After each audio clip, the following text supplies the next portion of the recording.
दोस्तों नमस्कार। नमो बुद्धाय।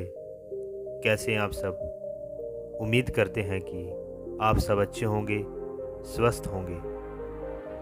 दोस्तों, वीडियो शुरू करने से पहले अगर आप चैनल पर नए हैं तो वीडियो को दिल से लाइक कर चैनल को सब्सक्राइब कर दें। तो चलो वीडियो शुरू करते हैं।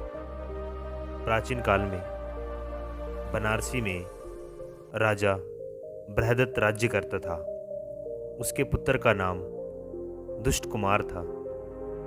दुष्ट कुमार स्वभाव से बहुत कठोर और सर्प के समान भयंकर था। बिना गाली गलौज और बिना मारे पीटे वह किसी से बात तक नहीं करता था। अपने दुष्ट स्वभाव के कारण वह लोगों को बहुत अप्रिय था। आँख की किरकिरी के समान वह सबको खटकता और खाने के लिए मुंह बाएं पिशाच के समान भयानक मालूम होता था। एक दिन की बात है, दुष्ट कुमार अपने नौकरों चाकरों के साथ नदी के किनारे खेलने गया। इतने में बड़े जोर से बादल घिर आए और सब जगह अंधेरा छा गया। दुष्ट कुमार ने नौकरों से कहा, सेवकों, चलो मुझे नदी के बीच लेकर चलकर नहलाओ। नौकरों ने सोचा, क्यों ना हम इस पापी को यहीं समाप्त कर दें, राजा हमारा क्या बिगाड़ लेगा। इस प्रकार आपस में सलाह कर उन्होंने उस मनहूस को नदी के बीच में धार में डुबो दिया। घर लौटकर पर राजकुमार के बारे में पूछा गया तो नौकरों ने कह दिया कि हमें मालूम नहीं है वह कहाँ है। यह समाचार राजा के पास पहुंचा। उसने मंत्रियों से पूछा। मंत्रियों ने कहा, महाराज, हमने समझा कुमार नदी में नहाकर घर आ गए होंगे। राजा ने कुमार की खोज में चारों ओर आदमी दौड़ाए, किंतु कहीं पता नहीं चला। उस दिन बहुत जोर की वर्षा हुई। दुष्ट कुमार के हाथ में नदी में बहता हुआ एक लक्कड़ पड़ गया। उस पर बैठा रोता चिल्लाता वह नदी में बहने लगा। बनारसी का एक धन्ना सेठ उसी नदी किनारे हजारों सोने के सिक्के गाड़कर मरा था और धन के लोभ से अब वह सर्प बनकर वहाँ पैदा हुआ था। वर्षा के कारण सर्प के बिल में पानी भर गया और वह भी नदी के धार में बहने लगा। नदी में बहते हुए उसने इस लक्कड़ को देखा और उसे पकड़कर वह उसके एक कोने में बैठ गया। इसी नदी के किनारे एक चूहा रहता था। वह चूहा भी पूर्व जन्म में बनारसी का बड़ा सेठ था।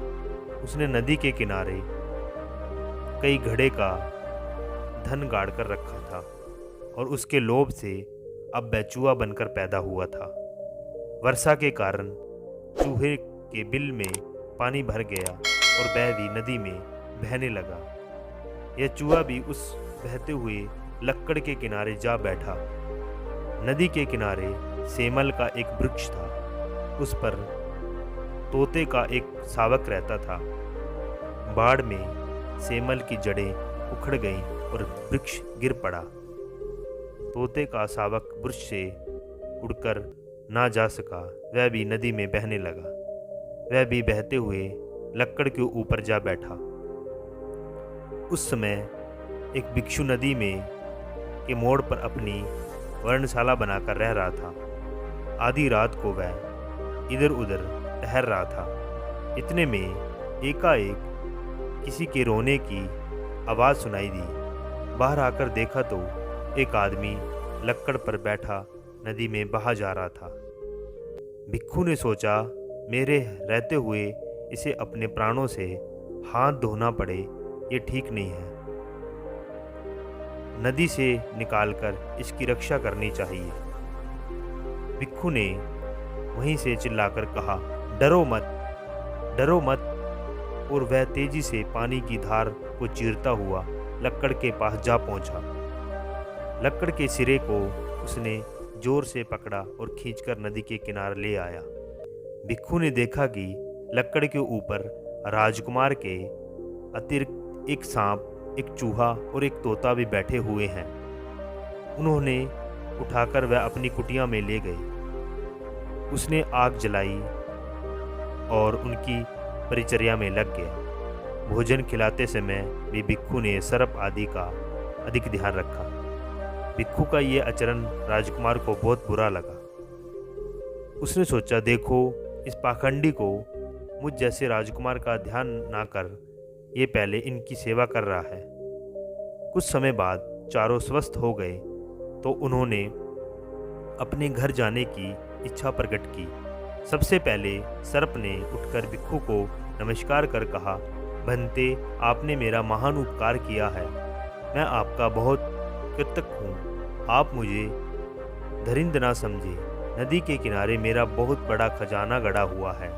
आपको यदि कभी धन की आवश्यकता हो तो आप उस स्थान पर जाकर दीर्घ कहकर पुकारे, मैं आपकी सेवा में उपस्थित हो जाऊंगा। इसके बाद चूहे ने उठकर कहा, बनते, आप नदी के किनारे दूर कहकर आवाज लगाएं, मैं शीघ्र ही आपकी सेवा में उपस्थित हो जाऊंगा। तोते ने भी उत्साह जताते हुए कहा, तब सिवान, मेरे पास धन तो नहीं है, मैं क्या आपको जितने चाहिए रक्तशील दे सकता हूँ। कृपया आप मेरे घोंसले के पास जाकर सुबह कहकर मुझे आवाज़ दें, मैं शीघ्र ही आपकी बिरादरी के लोगों से कहकर गड़िया धान मंगवा कर आपको दे सकता हूँ।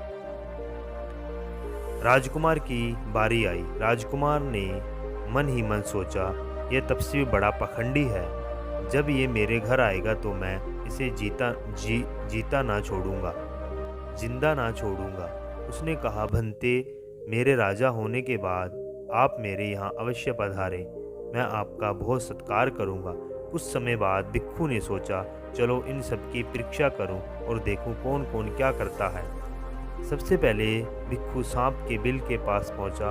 आवाज़ सुनते ही सांप तुरंत बिल से बाहर आ गया और उसने कहा, महाराज, मेरा सब धन स्वीकार कर कृत्य करें।